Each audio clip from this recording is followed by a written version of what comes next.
Welcome back to the next video. We've obviously seen quite a lot of dramatic moves in the market, down and then up, and I'm going to explain to you why I think that the market is actually on its way down more so than up.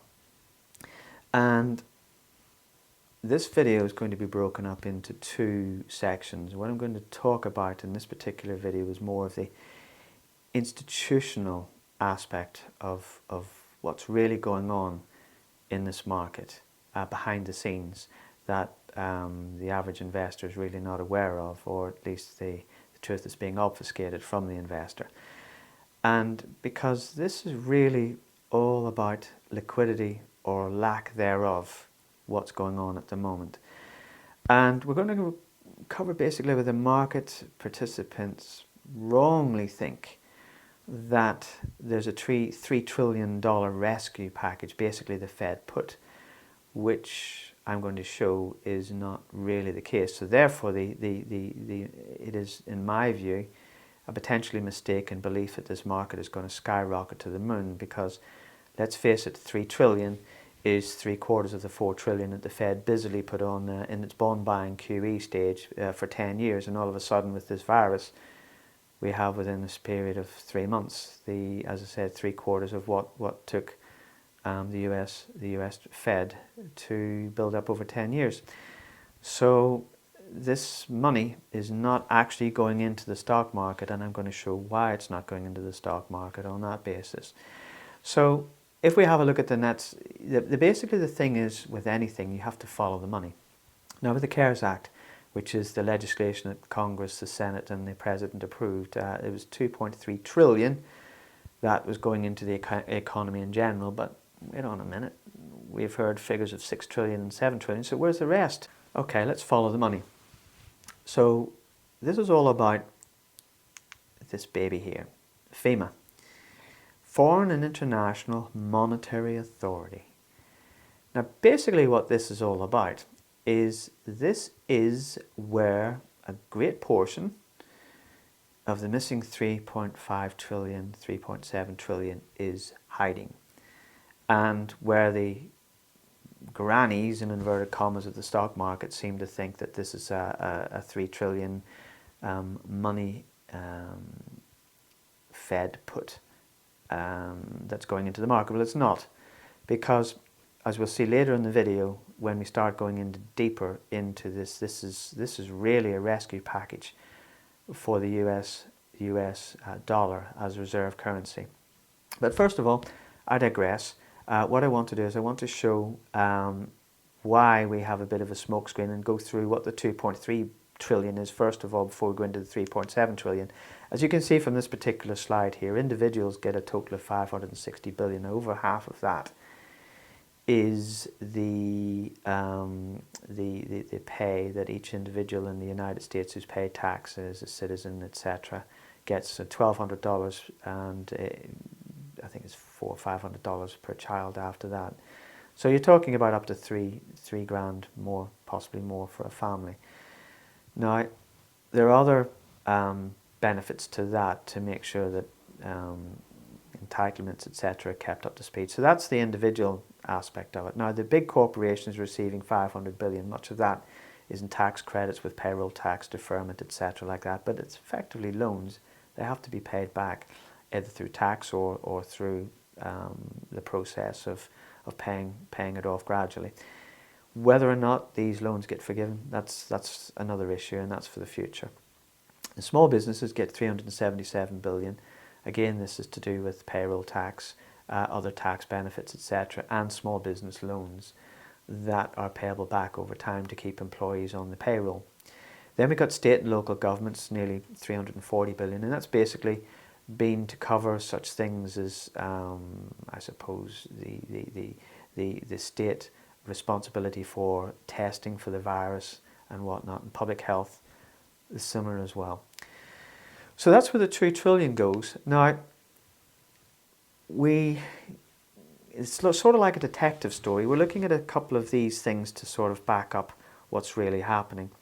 This particular article from MarketWatch basically quoted several commentators on what this 4 trillion is about. And basically we can read here, this guy Tim Dewey, I'm not entirely sure how to pronounce his name, and to quote him, he says, "I'm worried about that this 4 trillion number being thrown around is being interpreted as direct aid to the economy, and the liquidity is really about deeper support for corporate and municipal bond markets. This helps to keep the wheels turning, but it's not a replacement for fiscal stimulus." It should be there.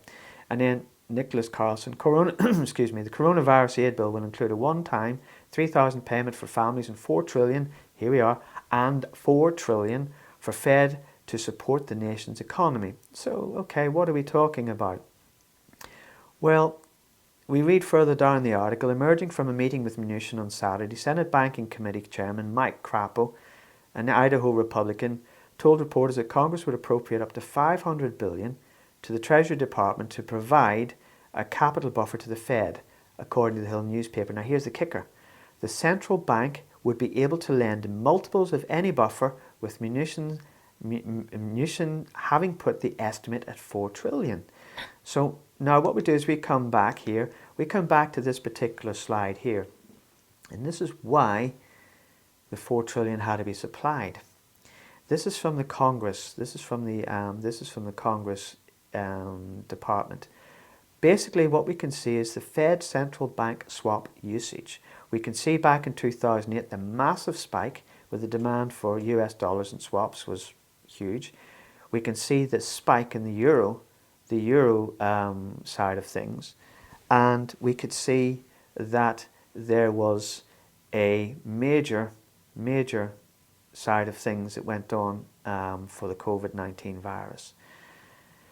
So what are we seeing in this? We are seeing that the demand for US dollars was extremely high, and it was vertical. I mean, look, it's vertical effectively over the day. And basically what happened is that the world economy, the world central banks ran out of dollars. Now let's look at this other slide. We can see that in this particular slide here, that the cost, the trade weighted index, US dollar index, literally jumped from 110 to 125.2 overnight, which is the single largest spike that we've seen from, basically we go back to 2010, 2009. We've seen a gradual increase, but this spiked. So basically this panicked the Fed in particular. So the Fed decided, okay, what we've got to do is we've got to basically liquidate, make the market liquid. So this is what the FEMA, this is what Foreign and International Markets Authority was set up for. So what is it? Well, basically it's a form of repo for the international central banks. So we're talking about the Bank of England, Bank of the Euro Central Bank, the Bank of Japan, the Central Bank of Australia, Canada, Sweden, Switzerland, basically everybody who the US government wants to do swaps with. As we notice that there's no swap agreement with the Chinese National Bank. But that's another thing entirely for another video. So basically what we've seen is we have seen a move by the Fed to ensure that there are dollars in the system for trade. Now, why is this important? Well, if we look at this particular article here, it says on March 31st, the Federal Reserve announced the creation of another new liquidity facility. This one is aimed at central banks and international institutions, is what we're talking about. The new facility is a temporary repurchase agreement facility for foreign and international monetary authorities and is called FEMA, the FEMA REPO facility. It's intended to help smooth the functioning of financial markets, including the US Treasury market. Now this is really, really important, the US Treasury market, because as I said before in the beginning of the video, this is nothing but a smokescreen.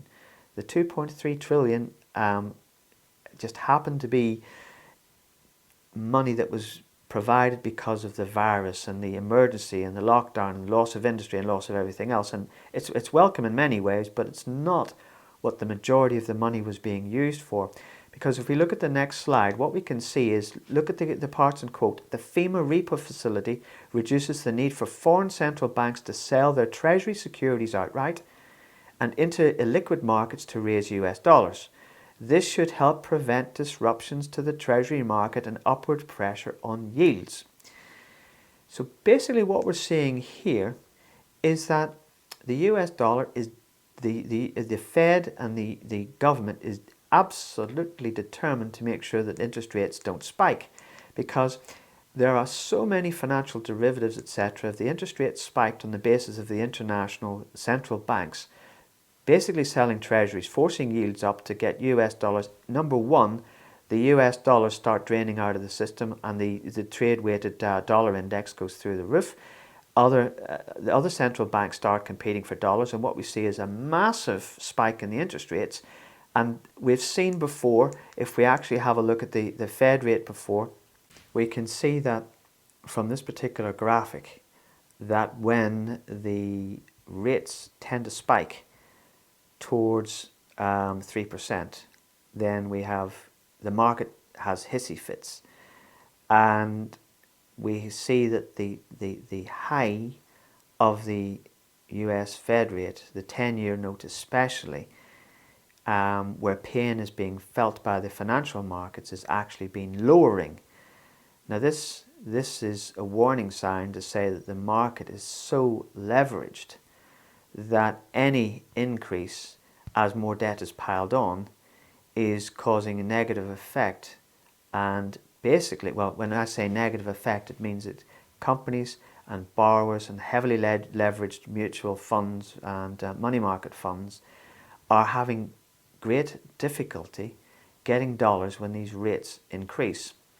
So it is really in the Fed's increase to keep these rates low. Now FEMA is just to make sure that the US market doesn't tumble out of bed, quite literally, because if liquidity freezes up with the foreign currencies, because let's face it, other countries need to have US dollars to pay for everything from oil, from trade commitments. So US dollars, as long as the US dollar remains the world reserve currency, which 90% of all trade goes through, then the system, the global system works. If this fails, everything fails. So has the coronavirus been a smokescreen potentially? Yes, it has been a smokescreen, but this liquefying of the market has been absolutely necessary.